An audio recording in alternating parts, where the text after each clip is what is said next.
Hello बच्चों, चलिए प्रश्न को समझते हैं। सिद्ध कीजिए कि त्रिज्या r की एक बड़ी बूंद को त्रिज्या r की छोटी छोटी n बूंदों में विभक्त करने के लिए आवश्यक ऊर्जा का मान 4πt r⁴ गुणा n माइनस r⁴ है, जहाँ t पृष्ठ तनाव है। हमें सिद्ध करना है कि n बूंदों में विभक्त करने के लिए आवश्यक ऊर्जा कितनी होगी। मुख्य अवधारणा में हम देख सकते हैं कि किसी द्रव की खुली सतह एक तनी हुई झिल्ली के समान व्यवहार करती है, क्योंकि तनी हुई झिल्ली पर उपस्थित अणुओं पर अन्य द्रव के अन्य आंतरिक अणुओं द्वारा एक परिणामी बल अंदर की ओर लगता है, जिससे वह एक तनी हुई झिल्ली के समान व्यवहार करती है, जबकि अंदर के अणुओं पर सभी दिशाओं में समान परिणामी बल लगता है, जिससे वह एक मुक्त अणु की समान व्यवहार करते हैं, जबकि सतह के अणुओं पर एक परिणामी बल लगता है, जिससे वह तनी हुई झिल्ली के समान व्यवहार करते हैं। तो इस तनी हुई झिल्ली में एक ऊर्जा संचित हो जाती है, जिसे ऊर्जा U1 कहते हैं, जो कि पृष्ठ तनाव T गुणा खुली पृष्ठ का क्षेत्रफल A1 के द्वारा प्रदर्शित की जा सकती है। तथा किसी अणु को जब इस द्रव के अंदर से सतह पर लाया जाता है तो उसके लिए पृष्ठ तनाव के विरुद्ध कार्य करना पड़ता है, तथा इस किए गए कार्य से पृष्ठ तनाव के खुली पृष्ठ के क्षेत्रफल में वृद्धि हो जाती है। तो दूसरी स्थिति में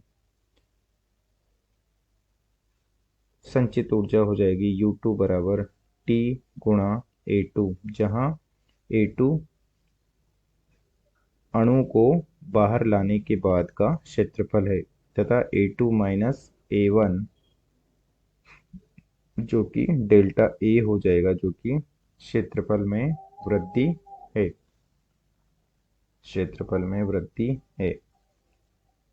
खुली सतह के क्षेत्रफल में वृद्धि है।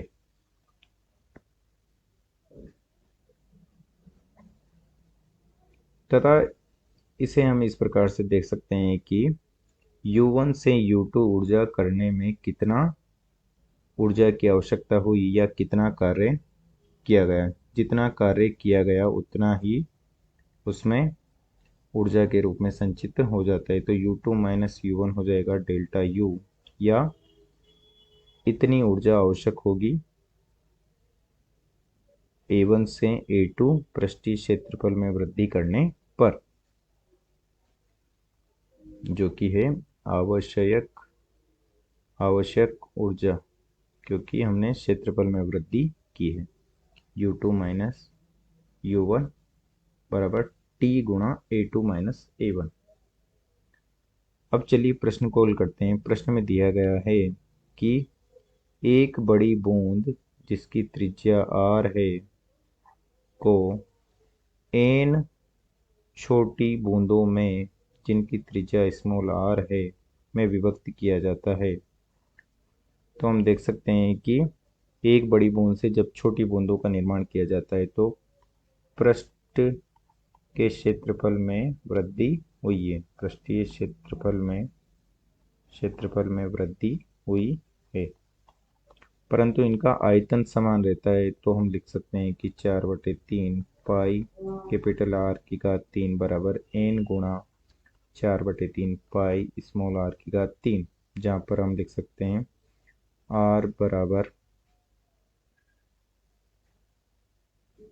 r⁴ बराबर n गुणा r⁴। अब हम आवश्यक ऊर्जा का मान ज्ञात करते हैं, जो कि हमें r त्रिज्या से n स्मॉल r त्रिज्या की बूंदें बनाने में आवश्यक होगी, अर्थात डेल्टा U बराबर U2 माइनस U1 जो कि हो जाएगी T गुणा A2 माइनस A1 जो कि हो जाएगी T गुणा N गुणा 4 पाई r² माइनस 4 पाई R² जो कि है T गुणा 4 पाई T गुणा N गुणा R² माइनस R² जो कि आवश्यक ऊर्जा है R त्रिज्या से r त्रिज्या की n बूंदों के निर्माण के लिए है। अतः दिए गए प्रश्न को हमने सिद्ध कर दिया है।